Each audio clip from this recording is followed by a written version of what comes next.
আসসালামু আলাইকুম, welcome back to my channel. Hello viewers, আজকে আমি সিন্স এবং ফোরের কিছু এক্সারসাইজ আপনাদেরকে দেখাবো কিভাবে আপনারা পরীক্ষায় এই এক্সারসাইজগুলো সহজে সলভ করতে পারবেন। সো এই ক্লাসটা দেখার পূর্বে যারা আগের ক্লাসটি দেখেন নাই তারা অবশ্যই আগের ক্লাসটি দেখে তারপর এই এক্সারসাইজগুলোতে আসবেন, তাহলে ইজিলি আপনারা সিন্স এবং ফরের যে পার্থক্যটা এবং কোথায় কিভাবে বসাবেন একটা সেন্টেন্সের মধ্যে তা সকল সহজেই বুঝতে পারবেন। আগের ক্লাসটি যদি না দেখেন তাহলে এখানে আপনারা বুঝবেন না। সো আগের ক্লাসটি অবশ্যই দেখবেন, তারপরে এই ক্লাসটি দেখবেন। সো শুরু করা যাক। দেখেন একটা এক্সারসাইজ লেখা হয়েছে কি, দেখেন, he has been ill Friday last. He has been ill, সে কি ছিল? অসুস্থ। ফ্রাইডে লাস্ট থেকে সে কি অসুস্থ। এটা বেসিক্যালি এটা কিন্তু প্রেজেন্ট পারফেক্ট কন্টিনিউয়াস টেন্সের একটা সেন্টেন্স, ঠিক আছে। সো এখানে দেখেন ফ্রাইডে আছে কথাটা, ফ্রাইডে কথাটা আছে না? তাহলে আমরা কি বলেছিলাম? সিন্স প্লাস সপ্তাহের অংশ বা দিনের নাম, যেমন স্যাটারডে, সানডে, মানডে, ফ্রাইডে আমি বলেছিলাম, এগুলা থাকলে আমরা ডিরেক্টলি সিন্স ব্যবহার করবেন, তাহলে এখানে আনসার হবে সিন্স। এখন দেখেন, I have been living in Dhaka, I have been living in Dhaka 2000 সাল, ঠিক আছে। সাপোজ মনে করেন 2000 সাল থেকে আমি ঢাকা বাস করতেছি। এটা কিন্তু স্পেসিফিক একটা টাইম পিরিয়ড বা একটা সময়, আমি এই সময় থেকে কি করতেছি? ঢাকা বাস করতেছি। সো এখানে হবে কি হবে বলেন তো? এটা সময় আছে না এখানে, তাহলে আপনারা অবশ্যই কি ব্যবহার করবেন? স্পেসিফিক নির্দিষ্ট একটা পিরিয়ড অফ টাইম আপনি এখানে সিন্স ব্যবহার করবেন। কি ব্যবহার করবেন? সিন্স ব্যবহার অবশ্যই আপনাকে এখানে করতে হবে, কারণ এখানে 2000 একটা নির্দিষ্ট সময়, ওই সাল থেকে আমি বাস করতেছি, ঠিক আছে। সো আপনি এটা এই ব্যবহার আপনারা করবেন। আচ্ছা, পরবর্তীতে দেখি কি, পরবর্তীতে হলো he has been working here, সে এখানে কি করতেছে? কাজ করতেছে। Here dot dot 3 years, 3 years 3 বছর মানে ধরে সে কি করতেছে? এখানে কাজ করতেছে। এখানে হবে কি? ফর, ফর হবে, ঠিক আছে। পরে আটটা দেখেন, Julio has been ill 3 month, এই যে মাস আছে, মাস থাকলে তো আপনি ডাইরেক্ট ফর ব্যবহার করবেন, বলাই তো আছে 3 মান্থ, ঠিক আছে। তাহলে কি হবে? For. He has been working, সে কাজ করতেছে এ মান্থ, এই যে আবার মান্থ আছে, তাহলে আবার কি দিবেন? ফর। আবার দেখেন, তাহলে বুঝতে পারছেন যে ফরটা কোথায় ব্যবহার করেন। আমি কিন্তু শুরু ক্লাসে বলেছিলাম যে আপনি ফরটা মূলত কোথায় ব্যবহার করবেন। ফরটা মূলত এই যে আমি বলেছিলাম, দেখেন এই যে একটা বিষয় বলেছিলাম, দেখেন, hour, week, month, year, time, এইগুলো থাকলেও কিন্তু ফর ইউজ করতে পারবেন। সো এই যে আমি ফর ইউজ করে দিলাম। আচ্ছা, এখন দেখেন আরও দুইটা রুল আছে, আরও দুইটা এক্সেপশনাল দুইটা রুল আছে, দেখেন। What are you crying, what are you crying, কেন তুমি কান্না, তুমি কান্না কিসের জন্য কান্না করছো? এটা একটা এক্সেপশনাল, এটা মস্ত রাখবেন, এটা for. What are you crying for, তুমি কিসের জন্য কান্না করছো, ঠিক আছে, এটা exceptional. He was surprised for the news, এটাও কি হবে? ফর। মানে হি ওয়াজ সারপ্রাইজ, সে অবাক হয়ে গেছিল, ফর দ্য নিউজ, এই সংবাদে সে কি একটা অবাক হয়ে গিয়েছিল, এটা একটা এক্সেপশনাল। সো আপনারা দেখবেন। এখন দেখেন, যা মানে যা পড়াইছি এর মানে লাস্টে উপসংহার আর কি, মানে লাস্টে আরও সিন্স এবং ফর সম্পর্কে আরেকটু কয়েকটা এক্সারসাইজ এখানে দেওয়া আছে, সেগুলো আপনাদেরকে আরেকটু দেখাচ্ছি যাতে আরেকটু বিষয়টা ক্লিয়ার হয়।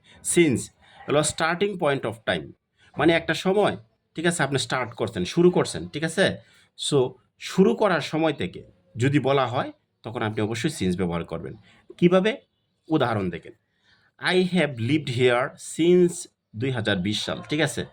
আমি এখানে বাস করতেছি, এটা স্টার্টিং পয়েন্ট কিন্তু শুরুর সময়। দেখেন, আই হ্যাভ লিভড হিয়ার, আমি এখানে বাস করতেছি বা করছি সিন্স 2020 সাল, এই সিন্সটা আপনি ব্যবহার করলেন। কেন ব্যবহার করলেন? কারণ এলো স্টার্টিং পয়েন্ট থেকে, কিন্তু এটা কিসের থেকে? স্টার্টিং পয়েন্ট থেকে কিন্তু এটা আসছে। সো এটা সিন্স হবে। এখন আরেকটা দেখেন, শি হ্যাজ বিন সিক, সে কিন্তু অসুস্থ সিন্স মানডে, কখন থেকে? মানডে থেকে সে কি অসুস্থ, ঠিক আছে। সো এই যে দেখেন এটা কিন্তু স্টার্টিং পয়েন্ট অফ টাইম, মানে শুরু, she has been sick since Monday. আবার একটা উদাহরণ দেখেন, they have studied English since childhood. এই শুরু থেকে কিন্তু দেখেন, শুরু থেকে দে হ্যাভ স্টাডিড, তারা পড়াশোনা অধ্যয়ন করেছে, হ্যাঁ, কখন থেকে? সিন্স চাইল্ডহুড, এই শৈশব থেকে। এটা কিন্তু স্টার্টিং পয়েন্ট থেকে শুরু হয়েছে, ঠিক আছে? সো স্টার্টিং পয়েন্টটা যদি সেন্টেন্সটা পড়ে আপনি বুঝতে পারেন যে এটা স্টার্টিং পয়েন্টের সেন্টেন্স, তখন কিন্তু আপনি সিন্সটা সহজে ব্যবহার করতে পারবেন। আরটা দেখেন, হি হ্যাজ ওয়ার্ক, সে কাজ করেছিল ইন দিস অফিস সিন্স জানুয়ারি, এই যে শুরু থেকে, জানুয়ারি থেকে শুরু করেছিল, ঠিক আছে? সো আপনি সিন্স ব্যবহার করবেন। আবার এটাও ভাবতে পারেন জানুয়ারি, ফেব্রুয়ারি, মার্চ, যা কোনো মাসের নাম থাকলেও তো আপনি সিন্স ব্যবহার করেন না?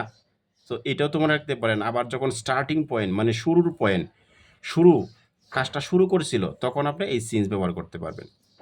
We have known each other, আমরা একে অন্যকে চিনি সিন্স স্কুল লাইফ। এ দেখেন শুরু থেকেই কিন্তু আমরা একে অন্যকে আমরা চিনি। এটা কিন্তু স্টার্টিং পয়েন্টের সেন্টেন্সের বাক্য। সো এখানে সিন্স হবে।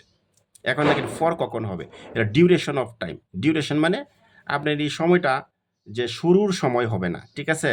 এটা হতে পারে 5 বছর হইতে পারে, 2 বছর হইতে পারে, বা 2 দিন হইতে পারে, বা এটা কোনো স্পেসিফিক একটা টাইম না, হ্যাঁ? বা এটা কিন্তু এই শুরুর পয়েন্ট না, স্টার্টিং পয়েন্টের মতো সেন্টেন্স থাকবে না। এটা দেখবেন সেন্টেন্সটি কীরকম থাকে একটু দেখেন। ডিউরেশন কোনো একটা অল্প সময় বা একটু সময়কে আমরা ইন্ডিকেটেড করি। যেমন আই হ্যাভ লিভড হিয়ার, আমি এখানে বাস করেছি, হুম, ফর 5 ইয়ার্স, 5 বছর যাবত বা ধরে। এই দেখেন যাবত বা ধরে থাকলেও কিন্তু, হ্যাঁ, আমি বলেছিলাম এই যে যাবত, ধরে, এই যে বলছিলাম, কিন্তু কোন জায়গায় আমি বলছিলাম আপনাদের আগে রুলটাতে আমি একটা বলছিলাম যে যাবত, ধরে, হ্যাঁ, এগুলা থাকলে কি হয় বলেন? এই যে বলছে I have lived here 5 years, ঠিক আছে? আপনি কি ব্যবহার করবেন? 100% ফর ব্যবহার করবেন, ঠিক আছে? কারণ আই হ্যাভ লিভড হিয়ার, আমি এখানে বাস করতেছি 5 বছর যাবত, ঠিক আছে?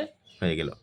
এখন 2 দেখেন, শি হ্যাজ বিন সিক, সে অসুস্থ ফর 2 ডেজ, এই যে 2 দিন, 2 দিন যাবত সে কি অসুস্থ, যাবত পাইছেন। তো ফর, এটা কিন্তু ডিউরেশন অফ টাইম, একটা সময়কে বলতেছে, এটা অনির্দিষ্ট একটা সময়। They have studied English for a long time, এই দেখেন এখানে দিলাম কি ফর এ লং টাইম। এটা কিন্তু দে হ্যাভ স্টাডিড, তারা English for a long time, অনেক সময় ধরে তারা কি করতেছে? ইংরেজি স্টাডি করতেছে।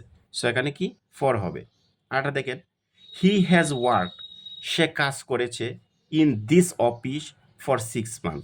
এই যে মান্থ কথাটা আছে, আমি তো আগেই বলেছি আওয়ার, মান্থ, উইক, ইয়ার, টাইম, এই সময়গুলো যখন থাকবে, একটা বাক্যের মধ্যে থাকবে, তখনই ফর হবে। এই যে for, he has work in this office for 6 month. আর একটা কথা মনে রাখবেন যে আপনি যখন hour, week, month, year, time এই শব্দগুলো যখন পাবেন, ঠিক আছে, তখন আপনি 100% ফর ব্যবহার করবেন। আর এই শব্দগুলো যখন পাবেন না, তখন সিন্স ব্যবহার করবেন। তাহলে আপনাদের আরও সহজ হয়ে গেল। ফার্স্ট, উই হ্যাভ নোন, আমরা চিনি ইচ আদার, একে অন্যকে ফর মেনি ইয়ার্স, অনেক বছর যাবৎ আমরা একে অন্যকে চিনি। এখানে ফর হয়েছে, ঠিক আছে? কারণ এটা হলো, হ্যাঁ, বলেন এটা কি? এটা হলো ডিউরেশন অফ টাইম, একটা সময়। এখন দেখেন ওই একটা বিষয় দেখাই যে since dot dot starting time, এটা হলো 2000 সাল, হ্যাঁ, অথবা সিন্স মানডে, এই ক্ষেত্রে আপনি সিন্স ব্যবহার করবেন। আর ফর হলো period of time, for 2 days, for কি 2 ডেজ, এটা একটা ডিউরেশন অফ টাইম, অথবা ফর 5 ইয়ার্স, এটা ডিউরেশন অফ টাইম। সো এখানে ফর ব্যবহার আপনাদের করতে। আশা করি যদি আমার ক্লাসটি ভালো ভালো লাগে, অবশ্যই আপনারা আমার ইউটিউব চ্যানেলকে সাবস্ক্রাইব করবেন, এবং পাশে থাকবেন, বেল আইকনে ক্লিক করবেন, যাতে পরবর্তীতে কোনো গ্রামারের ভিডিও আপনাদের একে দিলে যাতে আপনারা সহজে ভিডিওটা দেখতে পারবেন। সো আপনারা আশা করি যে আমি প্রথম থেকে যে রুলসগুলো আপনাদেরকে দিয়েছি, সেই রুলসগুলো যদি একটু মনোযোগ সহকারে দেখেন, হ্যাঁ, এই যে সুন্দর করে যদি রুলসগুলো একটু আপনারা পার্ট বাই পার্ট দেখেন, কোথায় সিন্স হবে, কোথায় ফর হবে, আমি কিন্তু সুন্দর করে লেখা আছে, দেখেন সিন্স প্লাস নির্দিষ্ট সময়, তখন নির্দিষ্ট সময়ের ক্ষেত্রে পয়েন্ট অফ টাইম, এটা সিন্স। আর ফর ফর কখন হয়? ফর প্লাস সাধারণত ঘড়ির সময়, যেমন সেকেন্ড, মিনিট, চুরো সময়টা বোঝাইতেছে, ঠিক আছে, তখন ফর হবে। এরকম দেখা আছে, ঠিক আছে? দেখেন সিন্স প্লাস ঘড়ির দ্বারা নির্দিষ্ট সময়, ও ক্লক, PM, AM কথাটা থাকলে আবার সিন্স হয়ে যাবে। এটা একটু যদি মনে রাখেন না এই নিয়মগুলা, যে মর্নিং, দুপুর, সকাল, সন্ধ্যা এগুলো নির্দিষ্ট পিরিয়ড অফ টাইম, দিনের বড় একটা অংশ, তখন আপনি সিন্স ব্যবহার করবেন। আবার যদি দিনের পার্ট হয়, ছোটো ছোটো অংশ, তখন তো আর হবে না, ঠিক আছে? এরপরে দেখেন যে আফটারনুন, ইভিনিং, ডাক্স, নাইট, টু নাইট, এগুলো সব সিন্স হবে। আর ফর প্লাস সপ্তাহ, সপ্তাহ যেমন উইকস, 1 উইক, 2 উইক, এগুলো থাকলে আপনি ফর ব্যবহার করবেন। Half week, many week. আর সিন্স প্লাস সপ্তাহের অংশ, বা সপ্তাহের অংশ থেকে কিন্তু একটা এই then Saturday, Sunday, Monday, Friday, এগুলাতে কিন্তু উৎপত্তি হয়েছে। এগুলো থাকলে আবার সিন্স হবে। আপনারা যদি ক্লাসটা একটু সুন্দর করে দেখেন 1-2 বার, তাহলে আশা করি সিন্স এবং ফর থেকে আপনারা ভালো একটা ধারণা পাবেন। ধন্যবাদ, সবাই ভালো থাকবেন। Thank you for watching this video.